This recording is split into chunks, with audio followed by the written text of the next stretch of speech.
మేడారం సమ్మక్క సార్లమ్మ జాతరకు వెళ్లే భక్తుల సౌకర్యార్థం ఏర్పాటు చేసిన ఆర్టీసీ బస్సులను సద్వినియోగం చేసుకోవాలని ఎమ్మెల్యే గండ్ర సత్యనారాయణరావు అన్నారు.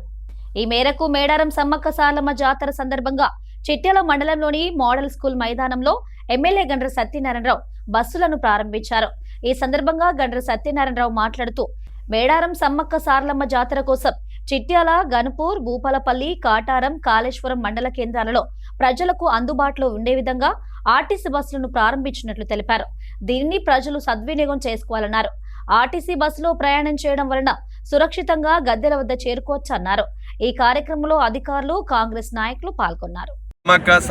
పోయేటువంటి భక్తులకు కూడా ఎలాంటి ఇబ్బంది కలగకుండా ఈరోజు గణపురం మండల కేంద్రంలో, రేగొండ మండల కేంద్రంలో, చిట్యాల మండల కేంద్రంలో, అదేవిధంగా భూపాలపల్లిలో, ఇంకా ఈ యొక్క జిల్లాలో కాటారంలో కానీ, మాదేపూర్, కాళేశ్వరంలో కానీ బస్సులు కూడా భక్తులకు సౌకర్యం కొరకు ఏర్పాటు చేసి మొక్కులు చెల్లించుకునే కొరకు ఏర్పాటు చేయడం జరిగింది. దీన్ని అందరూ కూడా సద్వినియోగం చేసుకొని భక్తులందరూ ఆర్టీసీ బస్సులో వెక్కి సురక్షితంగా మొక్కులు చెల్లించుకొని ఇంటికి రావాల్సిందిగా సందర్భంగా తెలియజేస్తూ భక్తులందరికీ కూడా సమ్మక్క సారలక్క సందర్భంగా శుభాకాంక్షలు తెలియజేస్తూ ఆ తల్లుల ఆశీస్సులు ఈ నియోజకవర్గ జిల్లా ప్రజలపై, రాష్ట్ర ప్రజలపై, ప్రభుత్వంపై కలిగి అందరికి కూడా శుభం జరగాలని, మంచి జరగాలని సందర్భంగా తెలియజేస్తూ ఇక్కడికి విచ్చేసిన ప్రతి ఒక్కరికి కూడా హృదయపూర్వకంగా నమస్కారాలు, ధన్యవాదాలు తెలియజేస్తున్నాను.